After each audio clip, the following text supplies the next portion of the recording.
Hello बच्चों, मैं देवेंद्र सिंह।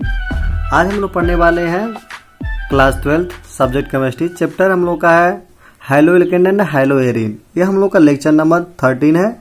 इसमें हम लोग पढ़ने वाले हैं फ्रेयान। फ्रेयान के बारे में जानेंगे कि आखिर फ्रेयान क्या है। फ्रेयान का नाम सुने होंगे कि ये बहुत ही हानिकारक गैसें हैं। तो फ्रेयान किसे कहेंगे उसमें देख लेते हैं कि फ्रेयान क्या है। तो हम लोग जानते हैं मेथेन या एथेन, मेथेन हो या एथेन हो, उसमें जब क्लोरीन और फ्लोरीन दोनों उपस्थित होते हैं, फ्लोरीन और क्लोरीन दोनों उपस्थित होते हैं, तो उसको हम लोग क्या कहेंगे, फ्रेयान कहेंगे। यानी कह सकते हैं मेथेन व एथेन के क्लोरोफ्लोरो व्युत्पन्न को, यानी जिसमें क्लोरीन और फ्लोरीन दोनों हो व्युत्पन्न होंगे, उसी को क्या कहेंगे, फ्रेयान कहते हैं। एग्जाम्पल के रूप में देख लेंगे CF2Cl2, यानी CH से हम लोग C से क्या हो जाएगा, मेथ हुआ, एक कार्बन है तो मेथ हुआ, यानी मेथेन के भी उत्पन्न हुए या एथेन के भी हो सकते हैं। तो यहाँ पर हम लोग का एक कार्बन है तो मेथेन हुआ, और एक क्लोरीन है तो मोनोक्लोरो, यानी किसका नाम हो जाएगा मोनो, और एक क्लोरीन है तो मोनोक्लोरो, और दो फ्लोरीन है तो डाई फ्लोरो, और एक कार्बन है तो मेथेन। या सेकेंड एग्जाम्पल ले सकते हैं CF2Cl2, डाई क्लोरो दो क्लोरीन है, डाई फ्लोरो दो फ्लोरीन है, और कार्बन से मेथेन हुआ, यानी डाई क्लोरो डाई फ्लोरो मेथेन इत्यादि हम लोगों का इसमें फ्रेयान हो सकते हैं। अब फ्रेयान का नामकरण क्या होगा। फ्रेयान का नामकरण देख लेंगे कि फ्रेयान का नाम कैसे लिखें, यानी इसका नाम ये तो IPSC सिस्टम के माध्यम से बताया गया है, बट इसका नाम क्या होगा, एक्चुअली इसका नाम क्या होंगे, उसको हम लोग 100% इसमें पढ़ेंगे कि उसका नामकरण कैसे किया जाए। फ्रेयान 1 आता है, फ्रेयान 1 आता है, बहुत सारे नाम आते हैं, चाहे फ्रेयान 1 आता है, फ्रेयान 1 आता है, तो बहुत सारे फ्रेयान है। उसका फ्रेयान का नामकरण कैसे करेंगे, तो वही हम लोग पढ़ने जा रहे हैं, फ्रेयान का नामकरण। फ्रेयान के अणुसूत्र में उपस्थित, यानी जो फ्रेयान है, फ्रेयान के अणुसूत्र में उपस्थित कार्बन, हाइड्रोजन, तो हाइड्रोजन तो है नहीं इसमें, बट आ रहता तो उसको देख लेते हैं, वह क्लोरीन, क्लोरीन परमाणुओं की संख्या का निम्नानुसार प्रयोग करते हुए फ्रेयान का नामकरण करते हैं। यानी फ्रेयान का नामकरण करने के लिए हम लोग क्या लिख लेते हैं, उसका क्लोरीन कैसे कितना है, फ्लोरीन कितना है, या कार्बन कितना, चाहे हाइड्रोजन कितना है, उसके आधार पर उसका नामकरण करते हैं। तो एग्जाम्पल के रूप में देख लेंगे हम लोग, जैसे फ्रेयान को XYZ, मान लीजिए कोई फ्रेयान है, उसका नाम है XYZ, तो फ्रेयान XYZ क्यों कहेंगे, X क्या है, Y क्या है, Z क्या है, उसी को हम लोग देखेंगे और समझ लेंगे। तो X का मतलब होता है कार्बन परमाणुओं की संख्या -1, यानी X का मतलब होगा कि जितना उसमें कार्बन परमाणु है उसमें से एक घटा दिया जाए, और Y का मतलब होगा हाइड्रोजन की परमाणुओं की संख्या +1। आप लोग अच्छे से समझते रहिएगा, अभी आगे आप लोग को 100% समझ में आ जाएगी। Y का मतलब हाइड्रोजन परमाणुओं की संख्या, जितना हाइड्रोजन परमाणु उसमें से +1 जोड़ देंगे, और Z का मतलब है फ्लोरीन परमाणुओं की संख्या, Z का मतलब हो जाएगा फ्लोरीन परमाणुओं की संख्या। तो जब भी कोई फ्रेयान आएगा तो कितना उसमें X का मतलब कितने कार्बन है उसमें से घटा दो, कितने Y हैं, यानी Y मतलब कितने हाइड्रोजन परमाणुओं की संख्या उसमें एक ऐड कर दिया जाए, और कितने Z है यानी फ्लोरीन परमाणुओं की संख्या कितनी है। आइए उसका नामकरण करते हैं, उसका नाम क्या क्या हो सकते हैं, जाइए देखते हैं इसमें। तो अणुसूत्र हम लोग का CFCl3, और X क्या है, Y क्या है, Z क्या, और फ्रेयान का नाम क्या होगा, इसमें हम लोग देखेंगे। तो अणुसूत्र हम लोग का CFCl3, तो C का मतलब होता है XYZ है ना, तो 1 2 3 है, तो XYZ के रूप में ये भी होगा XYZ। तो X का मतलब है कार्बन परमाणुओं की संख्या -1, तो X का मतलब इसमें कार्बन कितना है, 1 है, तो उसमें से 1 घटा दिया जाए तो कितने X बचेंगे, X का मतलब होता है कार्बन परमाणुओं की संख्या -1। तो इसके अणुसूत्र में 1 कार्बन है, तो एक कार्बन में से 1 घटा दिया तो 0 कार्बन बचेंगे।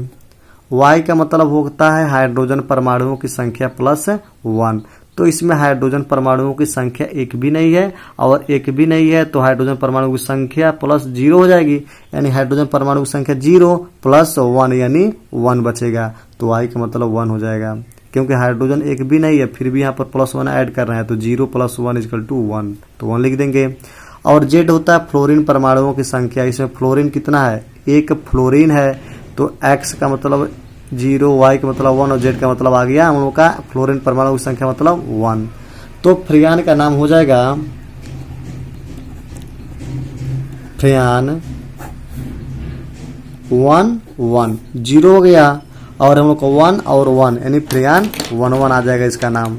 दूसरा हम लोग का है अणुसूत्र है CF2Cl2। तो इसमें देखेंगे कार्बन परमाणुओं की संख्या कितनी है, तो देखेंगे इसमें कार्बन परमाणुओं की संख्या 1 है, तो कार्बन परमाणुओं की संख्या -1, तो 1 में से 1 घटा देंगे तो कितना आएगा, 0 आएगा। Y का मतलब होता है हाइड्रोजन परमाणुओं की संख्या +1, तो इसमें हाइड्रोजन एक भी नहीं है, फिर भी एक ऐड करना है, तो एक भी नहीं है तो 0 होगा, 0 + 1 यानी 1 आ जाएगा। Z का मतलब होगा फ्लोरीन परमाणुओं की संख्या, इसमें फ्लोरीन कितना है, 2 है, तो इसका नाम क्या हो जाएगा, फ्रियान 1 2, कामा मत लगाइएगा, फ्रियान 12 के या फ्रियान 1 2 का दीजिए, कामा नहीं है। तीसरा हम लोग देखेंगे C2FCl5 है, तो C2 2 कार्बन है ना इसमें, तो 2 कार्बन का मतलब वो होगा कार्बन परमाणुओं की संख्या -1, तो 2 में से 1 जाएगा तो 1 बचेगा। अब YF है, एंड दूसरा हम लोग का XYZ में दूसरा ना Y है, तो YF है, तो हाइड्रोजन परमाणु की संख्या +1, तो हाइड्रोजन इसमें एक भी नहीं है, तो 0 + 1 = 1 हो जाएगा। अब कह रहा फ्लोरीन परमाणु की संख्या, इसमें फ्लोरीन कितना है, 1 है, तो लिख देंगे 1 लिख देंगे, तो इसका नाम क्या हो जाएगा, फ्रियान 1 1 1, A1 1 1 आ जाएगा। तीसरा है C2F2Cl4, यानी कार्बन परमाणुओं की संख्या -1, यानी 2 में से 1 जाएगा, 1 हो जाएगा। हाइड्रोजन परमाणु की संख्या इसमें नहीं एक भी, तो 1 जोड़ देंगे इसमें। फ्लोरीन परमाणु की संख्या कितना है, 2 है, 2 हो जाएगा, तो फ्रियान 1 1 2 हो जाएगा, 1 1 2 हो गया। अगला हम लोग का है C2F3Cl3, तो कार्बन परमाणुओं की संख्या -1, C2 है तो 2 में से घटेगा तो 1, हाइड्रोजन +1, हाइड्रोजन एक भी नहीं है तो 1 ऐड कर देंगे, फ्लोरीन 2 है तो 2 कर देंगे, तो भी हम लोग क्या हो जाएगा, फ्लोरीन इसमें 3 है ना, इसमें 3 कर देंगे, तो फ्रियान 1 1 3 हो गया। और इसमें देखेंगे C2 मतलब एक घटा दो, इसमें से 1 हो गया, और हाइड्रोजन परमाणु की संख्या 1 हो गया, फ्लोरीन 4 हो गया, तो इसका नाम क्या हो जाएगा, फ्रियान 1 1 4 हो गया। इसका नामकरण बहुत ईजी है, बहुत आसान है, आप लोग समझ गए होंगे सारी चीजें। अब आगे हम लोग पढ़ेंगे फ्रियान का भौतिक गुण, रासायनिक गुण, उसका उपयोग है। अब इसका बनाने की विधि पढ़ेंगे, तो बनाने की विधि हम लोग बहुत आसान है। इसमें कार्बन टेट्राक्लोराइड यानी कार्बन और 4 क्लोरीन है तो टेट्रा हुआ, क्लोरीन है तो क्लोराइड हुआ। कार्बन टेट्राक्लोराइड को HF का मतलब होता है हाइड्रोफ्लोरिक अम्ल, यानी HF को जब हाइड्रोफ्लोरिक अम्ल और कार्बन टेट्राक्लोराइड को जब आपस में अपक्रिया कराएंगे एंटीमनी पेंटाक्लोराइड के साथ, तो हम लोग क्या प्राप्त होगा, CCl3 और F प्राप्त होगा। और हम लोग का CCl3 और F का सूत्र क्या होगा, फ्रियान 1 1 हो जाएगा, क्योंकि क्लोरीन का 0 हो जाएगा और हाइड्रोजन 1 है, फ्लोरीन 1 है, तो फ्रियान 1 1 और हाइड्रोक्लोरिक अम्ल प्राप्त हो जाएगा। सेम टू सेम उसी तरह से है, यदि फिर से कार्बन जैसे मोनोफ्लोरी ट्राइक्लोरो मेथिन के साथ हाइड्रोफ्लोरिक अम्ल के साथ अपक्रिया कराएंगे एंटीमनी पेंटाक्लोराइड के साथ, तो CCl2F2 यानी डाईफ्लोरो डाईक्लोरो मेथिन कहिए, चाहे फ्रियान का नाम लिख दीजिए, इसका नाम क्या हो जाएगा, फ्रियान 0 और हाइड्रोजन का 1 और फ्लोरीन का 2 हाइड्रो, यानी फ्रियान 1 2 प्राप्त हो जाएगा और हाइड्रोक्लोरिक अम्ल यहाँ से प्राप्त हो जाएगा। अब हम लोग पढ़ेंगे इसका फिजिकल प्रॉपर्टी, इनका भौतिक गुण क्या है। तो इसका भौतिक गुण है, इसके व्युत्पन्न अज्वलनशील होते हैं, जो इसके व्युत्पन्न जो होते हैं ये सब जो फ्रियान के जितने भी व्युत्पन्न प्राप्त किए थे, हम लोग फ्रियान 1 प्राप्त किए थे, फ्रियान 1 2 1 3 1 प्राप्त किए थे, ये सब इसके व्युत्पन्न है। तो अज्वलनशील होते हैं, यानी ज्वलन जलते नहीं है। दूसरा हम लोग का ए रंगहीन व कम क्वथनांक के होते हैं। ए रंगहीन होते हैं, इसका कोई रंग नहीं होता है, और कम क्वथनांक के होते हैं, कम ही ताप पर क्या होते हैं, उबलने लगते हैं।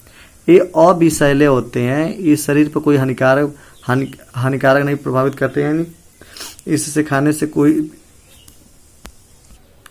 अविषैले का मतलब होता है इसे पीने से या सूंघने पर कोई दिक्कतें महसूस नहीं होती, आदमी मरता नहीं है। ये 550 डिग्री सेल्सियस तक अस्थायी होते हैं। इसमें इसका सबसे महत्वपूर्ण व्युत्पन्न CF2Cl2 है, एंड डाइक्लोरोडाइफ्लोरोमेथेन है सबसे महत्वपूर्ण व्युत्पन्न इसमें का हम लोग का है। तो इसका नाम हो जाएगा फ्रियान 1 2 हो जाएगा, जो सामान्य रूप से फ्रियान या फ्रियान 1 2 के नाम से जाना जाता है। अब इसका पढ़ेंगे रासायनिक गुण, यानी इसका केमिकल प्रॉपर्टी।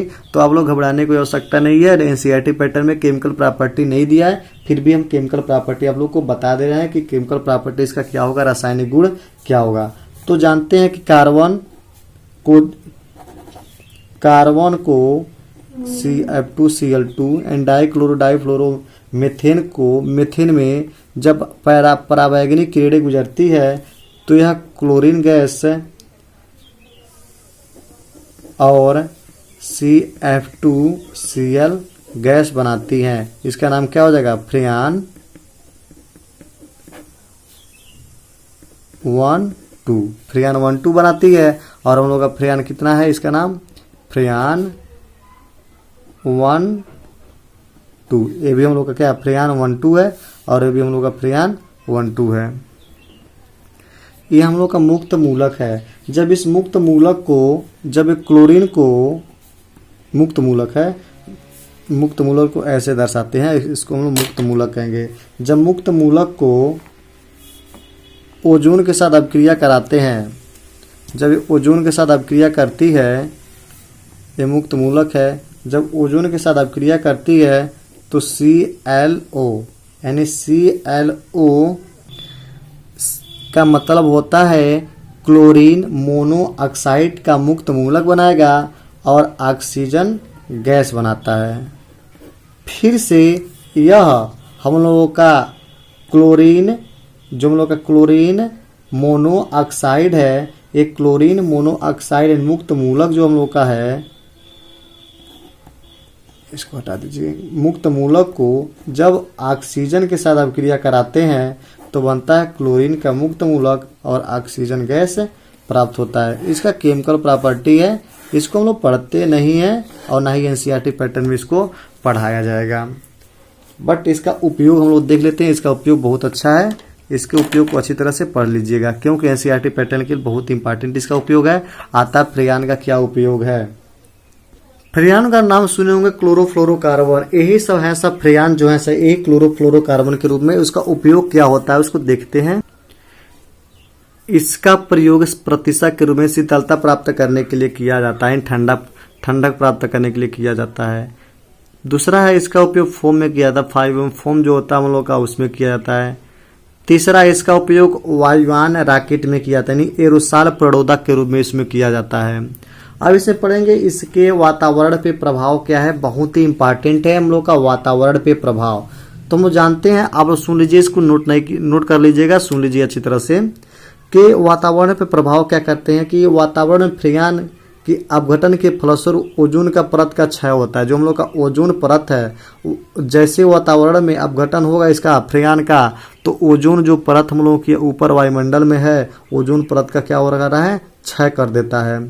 इसके अधिक संपूर्ण संपर्क में जब रहेंगे तो चक्कर आता है, हृदय में विकार उत्पन्न होते हैं, एंड बहुत सारी परेशानियां आती हैं, एंड दम घुट सकते हैं इसमें रहने से, डिप्रेशन के शिकार भी हो सकते हैं, बहुत सारे बीमारियां अज्वलन। और सबसे बड़ी बात यह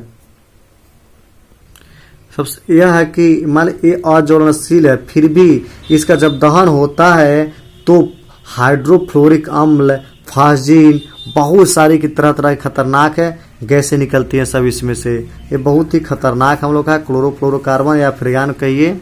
इसका नाम क्लोरोफ्लोरोकार्बन के नाम से भी मशहूर है या फ्रियान के नाम से भी मशहूर है। तो आज का वीडियो हम लोग का फ्रियान्स का समाप्त हुआ। अब मिलते हैं हम लोग अगले वीडियो में, तब तक के लिए धन्यवाद।